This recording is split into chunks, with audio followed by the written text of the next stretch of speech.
These badges are awesome, but it's hard to walk around because they keep smacking me. So, this is Hacking Non-Traditional Systems by Santana. That's me. I go by Connection. I prefer Connection, actually. Surprisingly, a lot of people are called Lewis, and it's really, really weird when someone calls someone else and I look around. I've met a lot of you guys. You guys are cool. I probably introduced myself as Connection, so shouldn't come as a surprise, I guess. And that did not put the next slide. All right. So who am I? I'm an independent security. That got cut off. Independent security researcher. Just kind of do my own thing and hang out. I'm a security consultant at AccuVant Labs. Man, there's some weird lines on this screen. Is it the projector? Okay.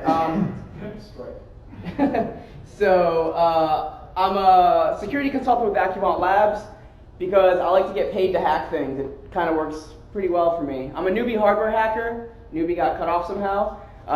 There's some people in here that were like hacking the badges, and I was like, no, I can't do any of that. I don't know. I'm not the biggest electrical engineer guy. On Twitter, I go by Hack Talk Blog, so you probably see me retweet things or like yell at people. That's my favorite pastime. And on the general interwebs, I go by Connection. So what's the point? The major point in this talk is that physical security sucks. A lot of these hacks are pulled off simply because, due to the very nature of what I have called non-traditional systems, you have to have that user interaction. You've got to have that physical security, that physical availability to your clients, and it's often an afterthought, as I'll talk about. And man, if physical security would just step their game up a bit, a lot of these hacks would be inefficient, and I wouldn't be giving this talk today. So I guess thanks for crappy physical security. So yeah, the big problem, physical security. If you can see here, here I'll go on this side. There's a locked box, it's something important, but like with this really bad like electrical tape, they made like a keychain with, and here's the key that goes directly into that lock. I hope that's not mission critical. Accessible USB ports.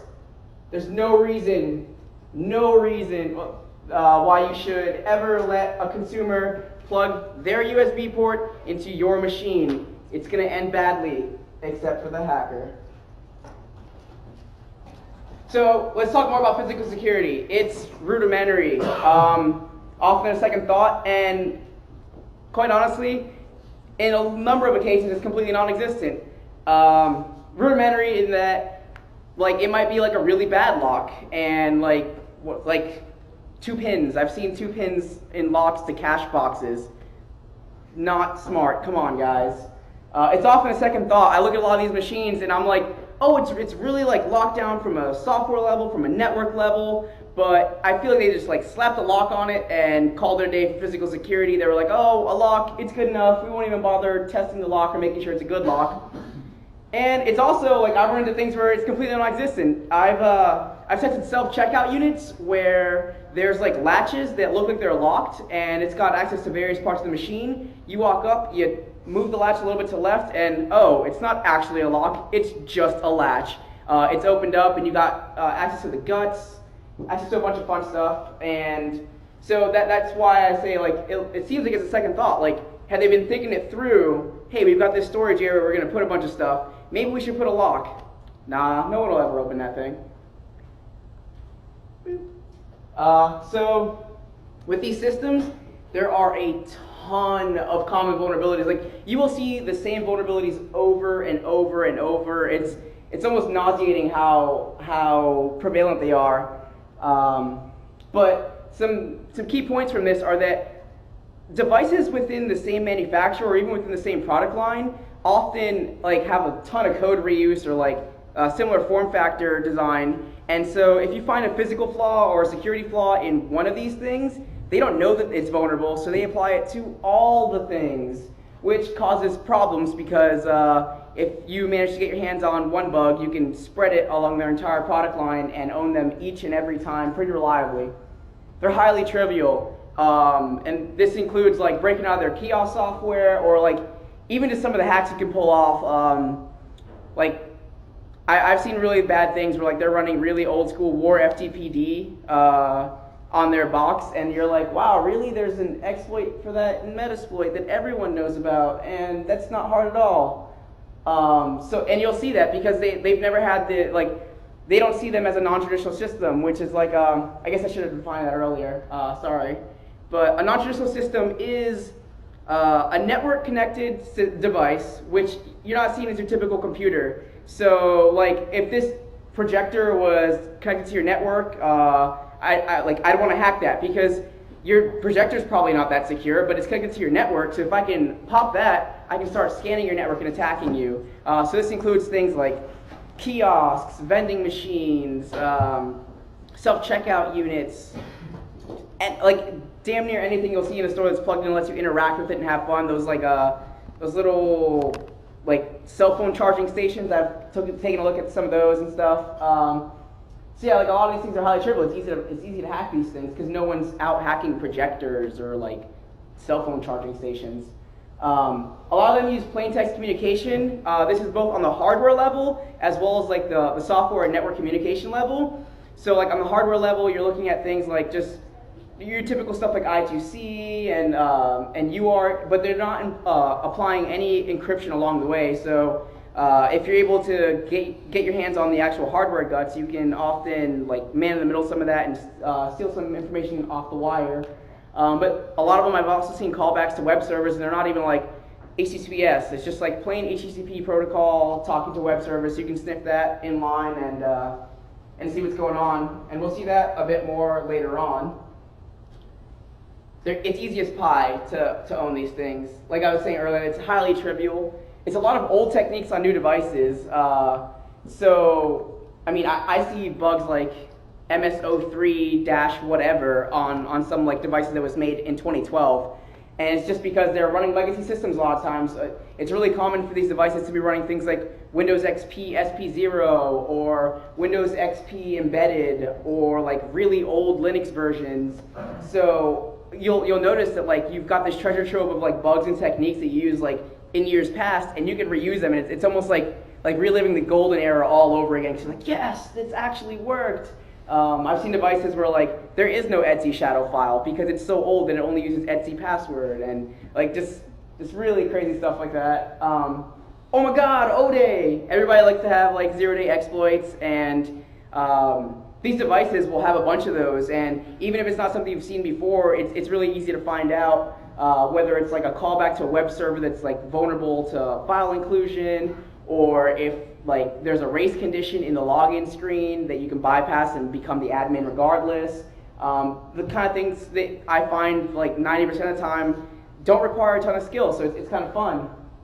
And electrical engineering skills are not needed. When I first started doing this, they were like, oh, it sounds like what you're doing is called hardware hacking. And I was like, ooh, hardware hacking, that's kind of a good name for it.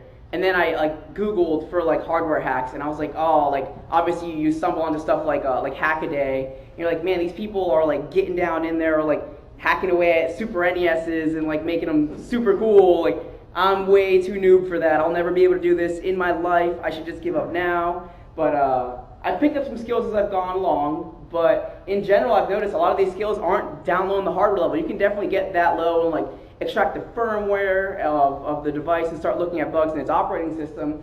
But a large chunk of the bugs you're just going to find just in the UI, because their UI has to be really, it has to have a lot of functionality because they have to have users using it all the time. It has to be inviting, and that often takes precedence over securing it as long as it looks pretty. So I was talking about some of the plaintext protocols earlier. So when I got into this, I was looking for a way to interface with like a ton of serial protocols so that if I had to go down to the hardware level, I could. And I was like, well, maybe I can use my Arduino for this. And I started working on it, and it was fun, but it was hard. And then someone said, hey, dude, you're an idiot. The Bus Pirate's $30 and it already does this. So I went and I bought a Bus Pirate. And it's that little red thing right over there.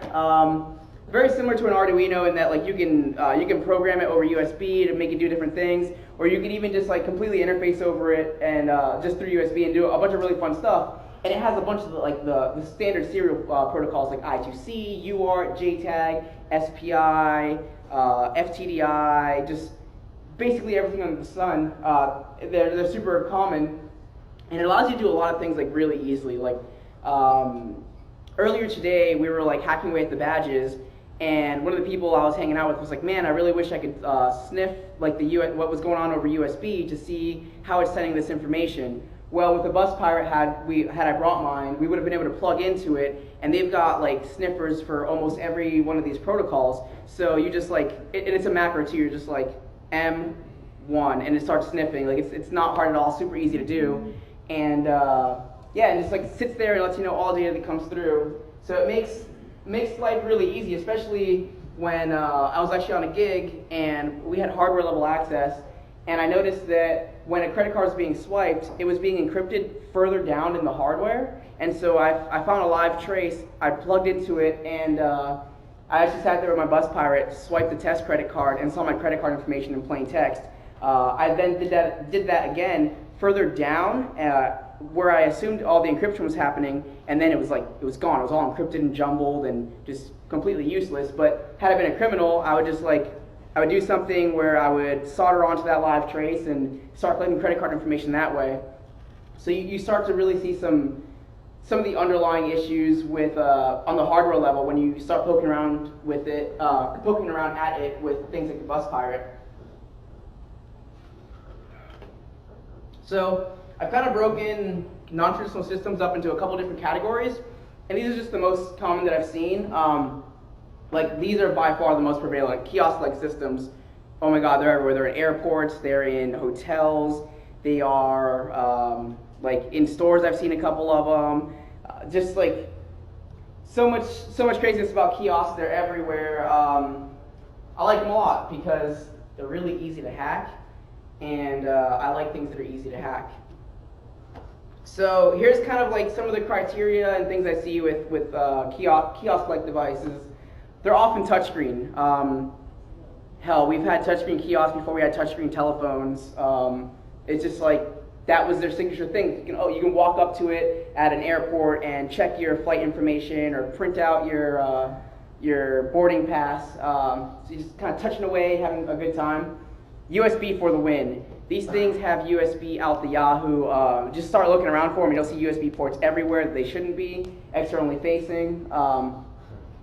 There's like they almost like, except when you're dealing with Linux systems, I'd say, and even sometimes then, they run as local administrators. So like as soon as you break out of that kiosk thing that looks all nice and pretty, you have administrator access on that box. You can run whatever you want, start your Bitcoin miner, make them join your botnet, do whatever you want to do, even just like RM it and just be like, figure it out.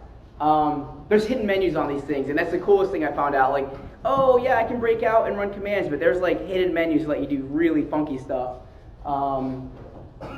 So like, I'll be showing an example of a hidden menu later on, but I've developed a technique for finding hidden menus. Besides just like poking all the corners like crazy, if the company has their logo on the kiosk, just like bash away at that logo, and like 9 times out of 10, that is where the hidden menu is, and it's used for stuff like employee login or whatnot. But it's really cool when you see that little box pop up and you're like, yes.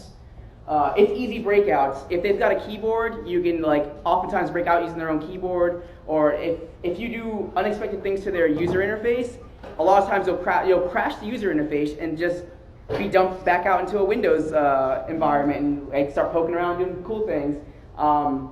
If you've got USB access, plug in a USB keyboard and it's game over. At like 99% of the time I've done that, I've broken out of the kiosk and destroyed it. Often Windows XP, and it's really prevalent to have pixie booting on these things. I guess to show of hands, who knows what pixie booting is? All right, cool, almost everybody. So here's the cool thing about pixie booting. Metasploit has a module already built in that will listen for pixie booting and serve it back up a malicious image where it adds you as an administrator. So basically the attack is like this. You sit there with here I've actually got one, with a network tap of some sort, or like use a switch or however you want to do it. Here's a network tap to just kind of let me sit in line. I got this one from the Hack 5 people, so shout outs to them. But yeah, so like you sit down there with your computer and you run the Metasploit module, and then you like yank the power cord out of the kiosk and you plug it back in, and then you wait for it, and by default it's like booting up by Pixie. It sees the Metasploit server that's like, hey, I've got this Pixie image, owned. It's really that easy. When I discovered that, I was like mind blown. This is the easiest hack I've ever done, and it's so cool. Like, forget all your protection, you just got owned. I don't care how strong your password was, because now I'm an administrator on your box. So kiosk-like systems, like other systems, but probably more than the others, have accessible USB ports, which was another really bad thing to have. USB ports should be hidden. Customers don't need them, and you shouldn't leave stuff around that's USB accessible. So, I guess it's the first time I'll do this. Does anyone have a legitimate reason why you should, like, why you would ever have a customer plug their USB drive or keyboard or mouse or anything into your device? Photo print. So that's the only one I've noticed, right? And amazing, they've got decent security. Because they've seen that and they're like, oh, that's the only one I've noticed. Most jukeboxes have USB? I've seen some jukeboxes. They're not very popular. I think jukeboxes in general are not that popular. And DDR machines, like there's this off-brand of like DDR where you can upload your like songs and iScores. Those are the only reasons. Like that's the only thing that even makes sense to me. And yet I've seen even ATMs with USB ports. Like, what? Why? So you can put my receipt on my flash drive? Like, I don't know. Updates. Yeah. Well, yeah. So. For updates, it should be on the inside of the box. You shouldn't really give it to your consumer. Like the tech should have to come out, open up the ATM, plug in and do the updates. You shouldn't just like have them out. But yeah, so you definitely don't want to leave things, especially things that are connected to USB ports, like keyboards. This is actually in a self-checkout unit. I was testing it, and this is at a live store. We found a bunch of vulnerabilities in their line of self-checkout units, and then he said, well, I want to see if these, because it was in a lab, and he was like, I want to see if these affect our real units. So we went out there, and the first thing I did was like, I opened up the latch, and bam, there's like a USB keyboard in there, and it may not seem that important, but a lot of our breakouts and attacks depended on USB keyboard, and out in the field, they had actually covered up the USB ports. Normally you could like lift the screen and tilt it back and you would see the USB ports. They had a metal plate over that, and so we had no USB access. But as soon as I opened that latch and I saw the keyboard, I was like, I wonder if it's plugged in. I broke out of the kiosk because it was plugged in, and then like just started attacking their payment card network from there, kind of proving that like it's got visibility into that because it has to, because it's doing transaction data, and yeah, and so it's really bad to the point where they had like a nationwide like check to see if there was keyboards under there, and I retested them this year, and there's no keyboards. They did a really good job. But yeah, so don't leave things. It's too easy. I know it's for a convenience thing for like the next tech that comes out, but if it's convenient for a tech, it's convenient for a hacker. So I gave this talk at BSides, Seattle, I want to say, and someone had to make me look bad. I was like, there's no legitimate reason, and I had addressed the original things, like, oh yeah, like photo printers, this, that, and the other, but I was like, there's no reason, like, there's no reason for consumers to have it. And so I go to the Seattle airport, and I'm waiting to fly back home to Orlando, and I see this thing. It's like the Digiboo. I won't even talk about how bad this thing is. Like, it's got open Wi-Fi, and you can just like connect to it. Like, that's a whole other talk in and of itself.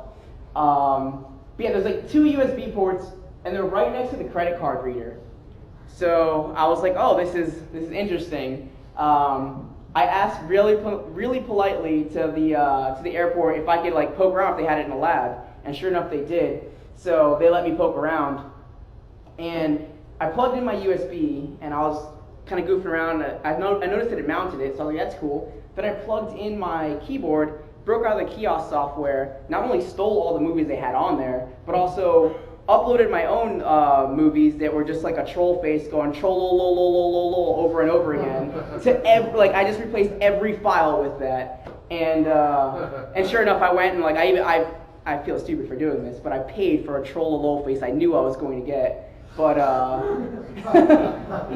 best $20 ever spent. But more importantly, there's some really bad weaknesses with these USB ports in particular, and long story short, like it's really flimsy in this area, and you can break off from the USB ports. It's so close to the credit card reader. I was actually able to interface with the credit card reader and see data come through. Yeah, no bueno. It's not the stealthiest of the packs, but it definitely was interesting. Like they were standing there, kind of freaked out that I was reading credit card information, and they. I'm surprised they didn't pull it. I flew through Seattle recently. I saw this thing, so I was like, I need free Wi-Fi. I'm gonna hop on that DigiBoo. So if you're ever in Seattle, SeaTac Airport, need Wi-Fi, DigiBoo.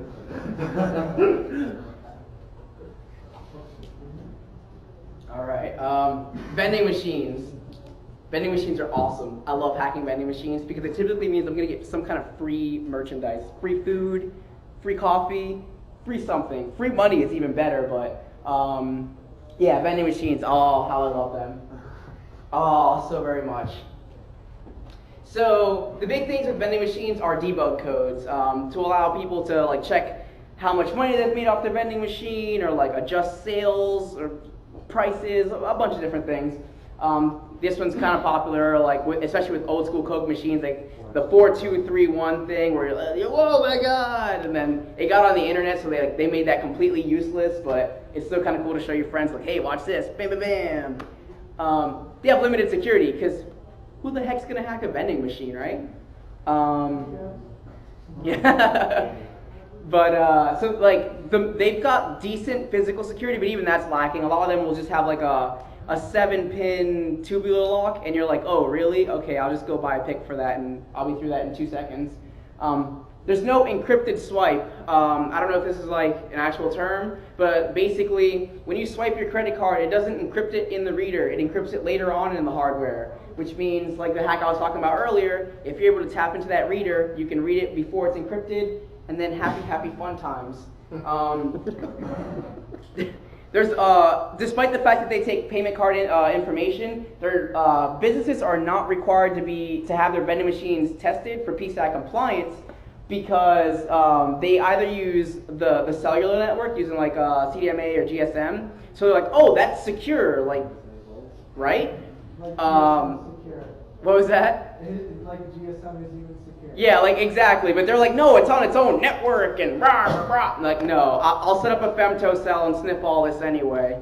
Or they use Wi-Fi. I've only seen one vending machine that I was actively trying to hack that use, because none of them really like broadcast out their SSID, but only one of them used encryption, and it was WEP, so it doesn't matter. Woo, it's gonna take an extra 5 seconds. So it's like, it's on just open Wi-Fi, so you can hop on that and do all sorts of nefarious things. Kismet is your friend there when identifying those access points. So I was talking about debug codes. Hacking vending machines is no longer just about like 4231. There's like physical hacks you can do. This is one I found on 4chan that it's about buy one, get one. And basically, it's kind of hard to read these steps, so I'll stand here, I guess, read them. So there's a lot of arrows and lines, and those things are confusing. But basically, you put your money where the money thing goes. You select your drink with the drink selector things. You immediately push on the door flap to block the drink on belt. So basically, the way it works is on these newer machines, there's like a slidey down thing, and then it has another like slidey up thing. So it's a conveyor. What was that? It's a conveyor. It's like a it's a conveyor. It's yeah. a conveyor on rails, and then the conveyor goes up, and then there's a conveyor belt on that. Yeah, it picks it that way. Yeah. So basically, what they're doing is they have a block here that allows the refrigerator to stay cold, and then like that slides into another thing where you get your soda. But if you like push it, and in this case it's the green thing, if you push down the green thing, you can put your hand against the sliding thing and keep it from opening. So what that does is, it's like, oh, because the basic logic behind this is, if this lever goes up, or like if this lever gets pushed out, then there's a soda in there. And I guess it's a decent way to think about it, because if it's empty, it wouldn't move. So I guess that makes sense, but they could have also just checked, hey, how much quantity is left in this spot, because they allow you to do that from the debug menu. But because they decided to implement it that way, it's not able to open the door, and it says, oh, I must have not actually grabbed the soda, my bad. And it goes and grabs your soda again. It drops it to the bottom and then grabs it again. So now you've got like two. It's really cool when it works. And it's really terrible when it fails. But when it works out, it's like Tetris. They line up perfectly. When it fails, it's like an atomic bomb just went off because and not a good time. So yeah, that's a really good way to buy one get one sodas if you're into that kind of thing. But it's these kind of vulnerabilities that aren't really looked into. Like no one decided to check their logic to be like, hey, what happens if there is a soda? But they're like, what happens if there's a soda and the machine jams and it can't open the door? Like no one decided to test that, and I think this still works. I'm pretty sure this still works. They changed the design of the machines now to lock that door, so you can't actually access it and block the soda from coming through. Yeah. I've been looking, for some reason I was looking at them this past few weeks, and they've changed the design specifically where you can't access that. That's pretty cool, but what happens if I force it down? I don't know. I haven't seen it. So, yeah. So, and like what he was saying, they were like, oh, to stop this, we'll just make the door not open, like not be able to open until there's a soda in there. But they didn't fix the primary cause, which is the fact that they're not checking for quantity before going and grabbing a soda. Like, that's even just more energy efficient. Like, hey, is there soda here? Nope, not even gonna bother. But Coke and Pepsi and who else just wants to do it that way. Hacking's delicious. Oh my god. I'm a pretty skinny looking dude, but I have the fattest of inner fat man in me. I love sweets. I love dessert. Oh, like I've hacked one of these things. Heaven. Like that's a lot of ice cream to choose from for free and eat and call it a pen test. I don't know about you guys, like you don't even have to pay me. I just got stuffed on this ice cream. But hacking's delicious. I've gotten free coffee before. That was a cool pen test. I got free coffee and like coffee for the entire office and like hot cocoa and but it was really cool because one of the findings was that like I don't remember exactly what I wrote it up as, but like what I really wanted to call it was like coffee trolling. You could change the recipes, so you're like, oh, you want hot chocolate? Yeah, 90% water. Like no milk, no marshmallows. Oh, you want coffee? Make it all decaf. So you can totally troll people like if you just want to like mess with people for fun.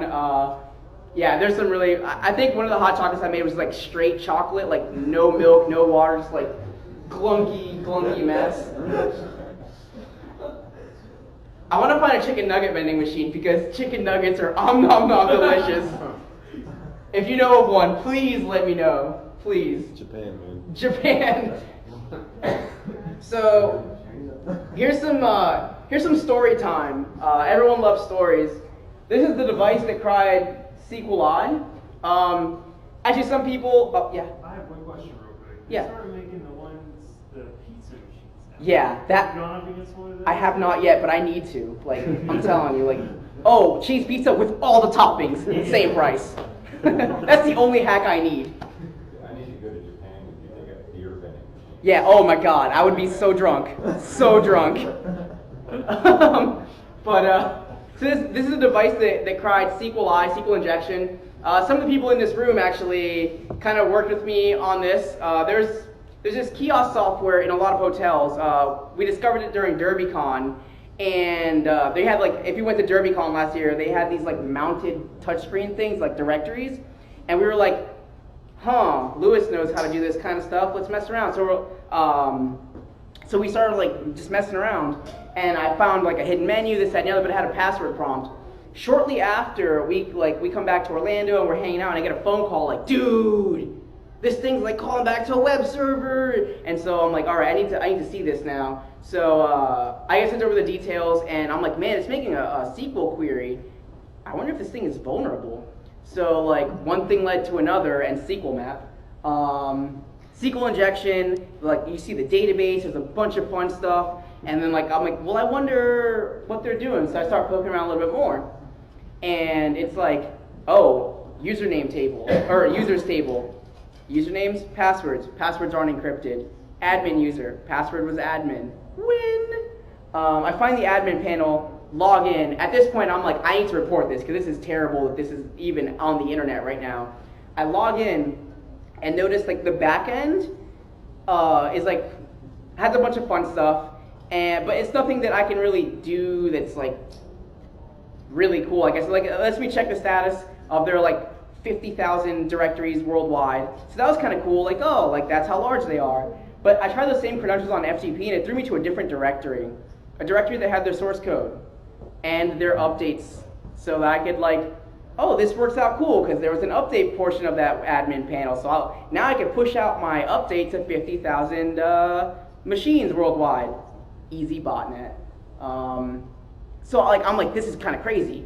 And like I go through the source code and the source code has like hard-coded passwords in it. It's just like terrible. Like they had hard-coded information to their SQL database, FTP server, the default user and login for the actual directory system. Like this thing like couldn't have been worse. Like I till this day I don't know how they could have made it worse.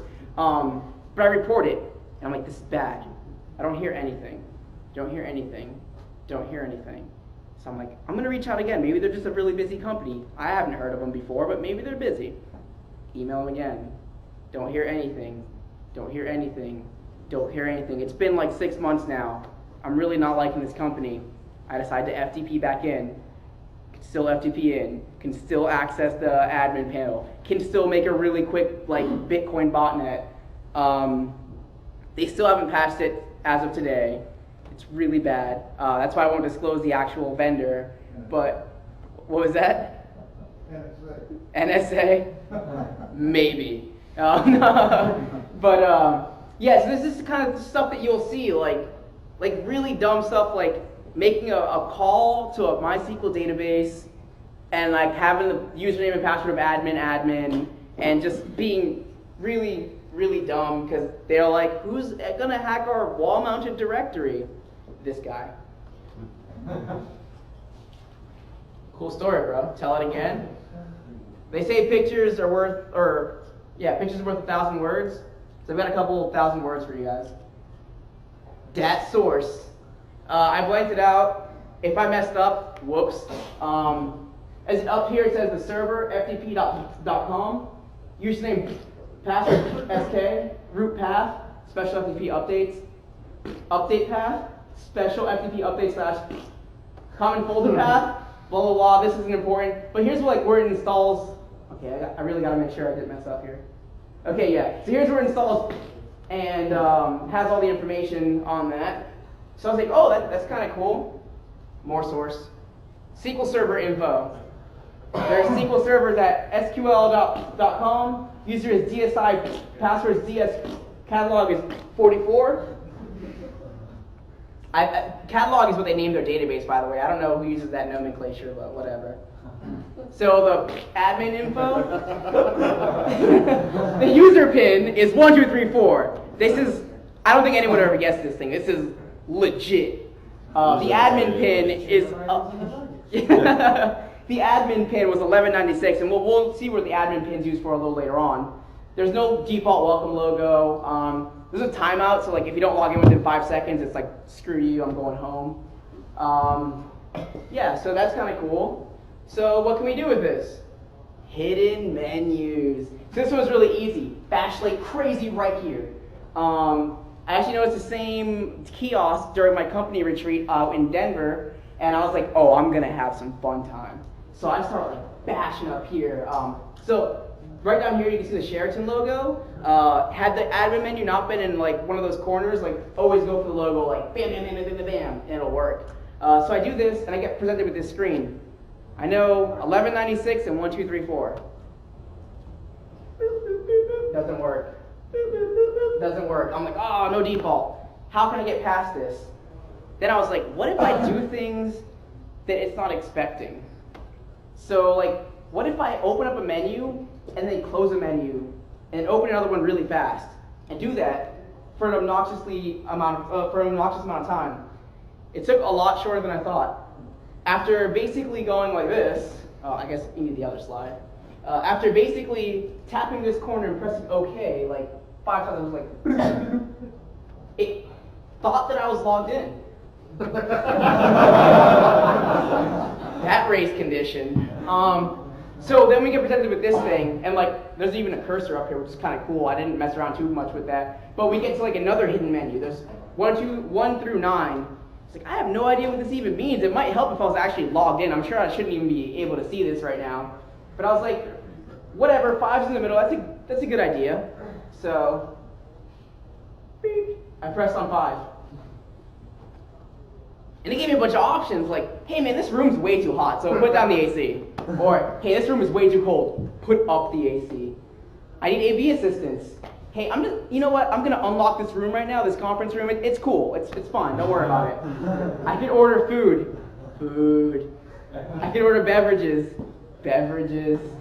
I could like get a meeting, I don't even know what a meeting specialist is. And I could refresh the room, which, again, I don't know what that is. Like, they run around with Febreze or something. F5 in the room. Yeah, yeah, they just F5 the room and then you're good, right? So I did like a bunch of really fun things. Like, I unlocked all the conference rooms and like started having like parties and land. Like, it was some really fun stuff. And then I remembered that I wanted to troll people because that's what I love to do. So what did I do? I said, well, all the rooms already got the AC on because we're in Denver and it's like winter time. I'm gonna say it's still too cold. In fact, it is so cold, you should crank the heater up to the max. It is that cold. A lot of sweaty people in suits.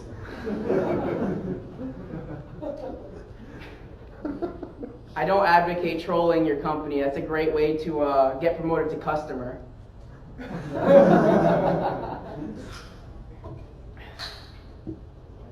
So what's next?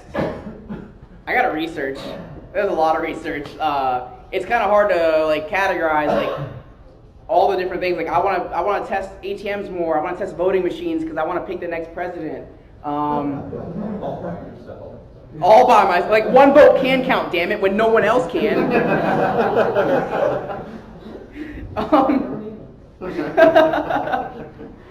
I want to work with vendors because like I've hacked a certain vendor so many times where at this point I'm like, dude, I'm basically giving you free pen testing and I kind of want to get paid for that. And I want to help them patch their bugs. Like if they're going to release a new product, let me test it.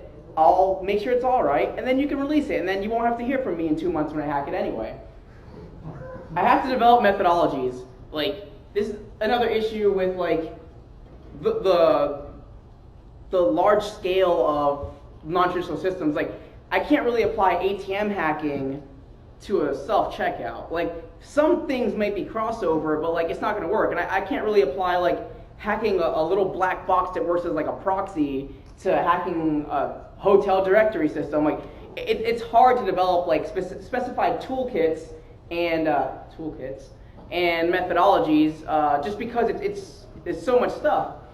To the point where I kind of like I've started developing a couple methodologies, but my go-to methodology is what I call the kitty cat attack. Basically, I don't know how many of you guys have cats. Show of hands, actually. Who has cats? You guys are all awesome. Cats like to show their affection by like massaging you, like kneading on you, and so like they do this kind of motion. So whenever I go up to a kiosk, I just go like, "I love you, kiosk. I love you, man." And like a lot of times I'll find breakouts, like hidden menus that way, like kitty cat attack. It works, but like that's not a real methodology. Like today I'll be teaching you guys the kitty cat attack. Yeah, that is O-date. None of you guys can use that. No. So I need funding because like no one really wants to get their non-traditional systems tested, which means I need to go out and test these or like buy them and like do my own testing. I've been looking into buying an ATM. Holy crap, it's a lot of money. Like it might be cheaper for me to make my own business and then rent an ATM than it would be to just buy one flat out.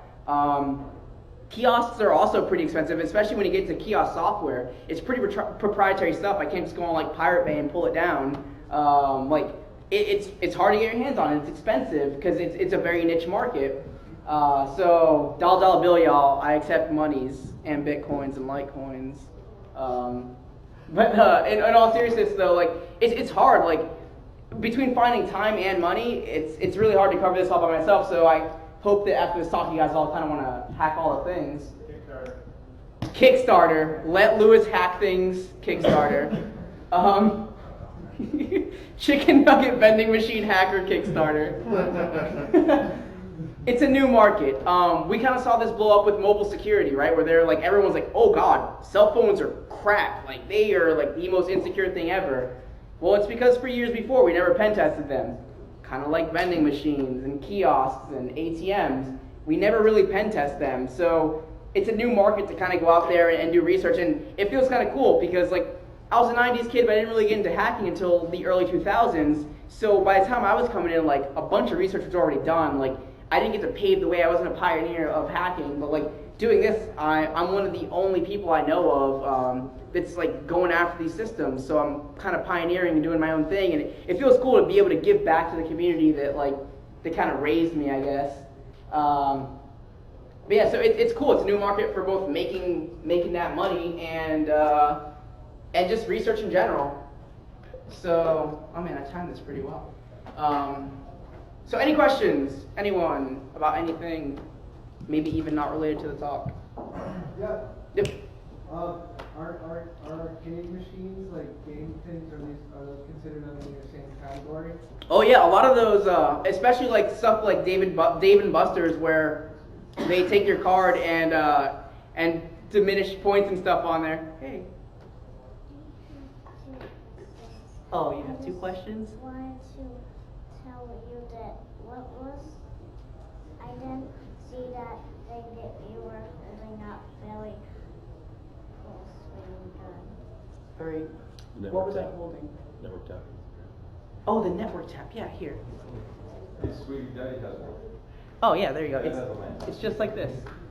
Oh. Yeah. It isn't the throwing star though, it's the... Do you want it? I've got like 9 of them. Here you go. Yeah, no problem. What's your other question? Doesn't it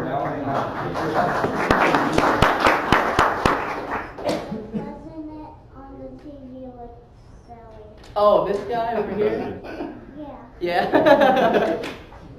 President's lost. Thanks. Getting back to your arcade machine question, especially things like, that's Blizzard. She's awesome, by the way. I've been hanging out with her like all weekend. She's amazing. The rest of you guys suck. Yeah, well, you... Free badge, you just scored a land tax. Social engineer.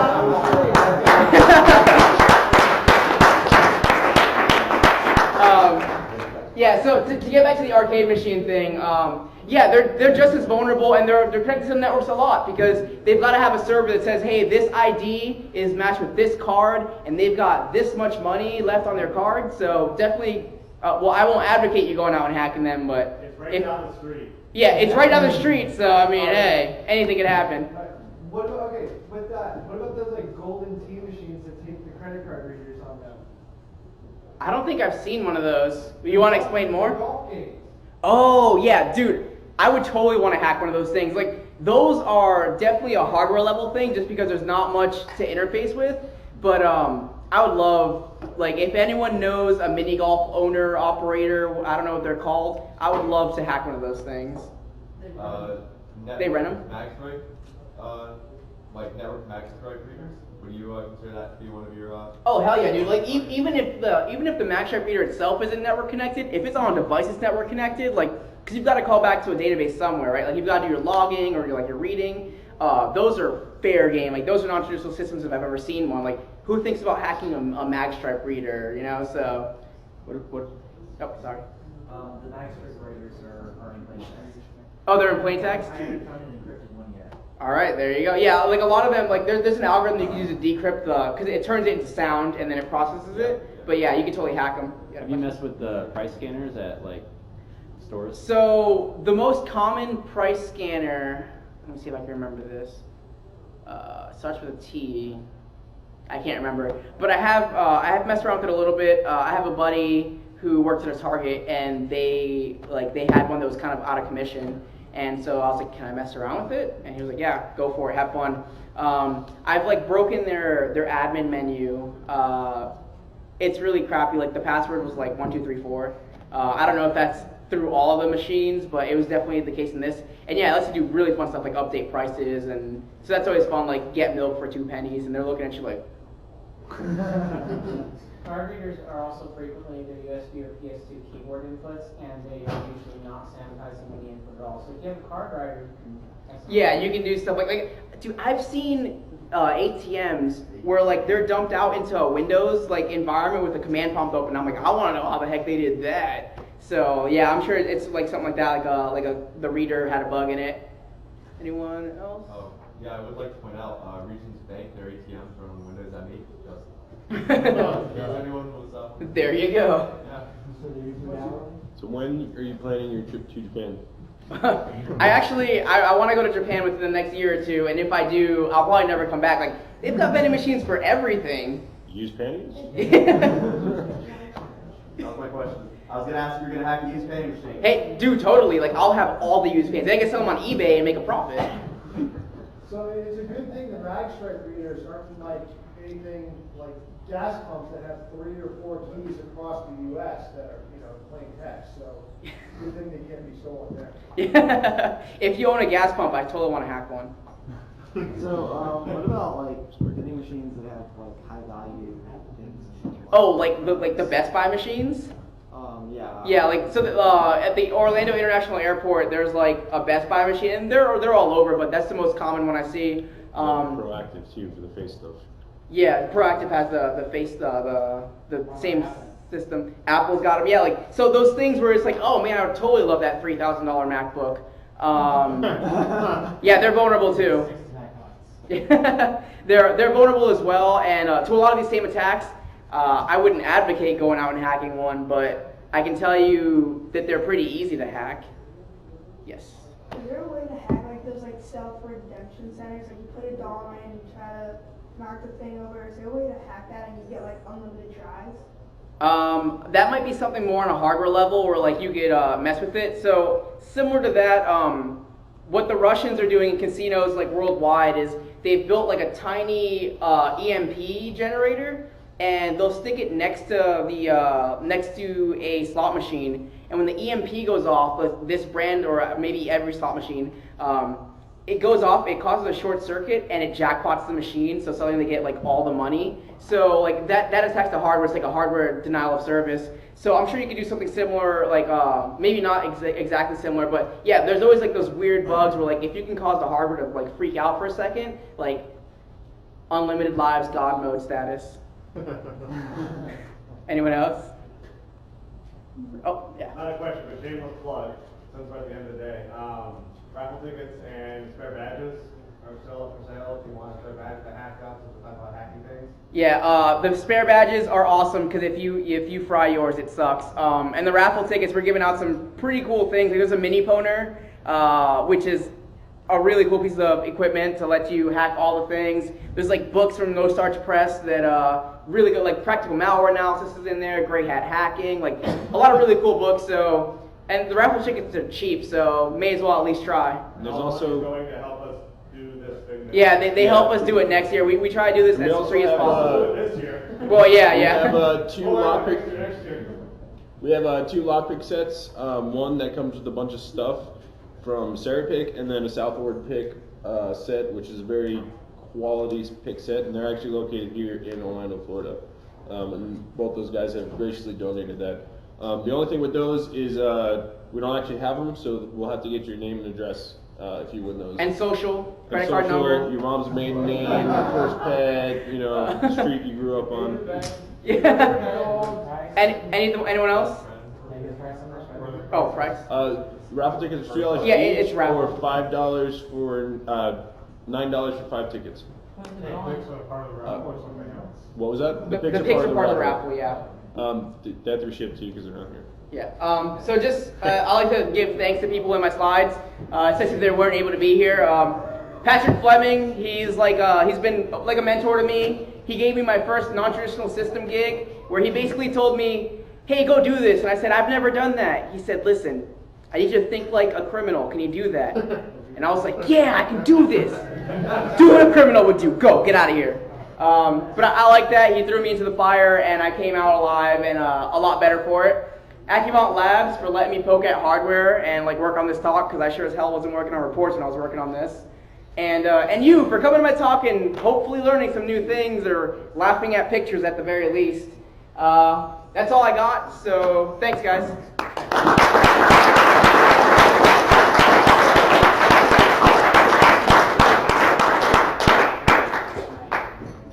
We're just gonna gather ourselves real quick, and we're gonna.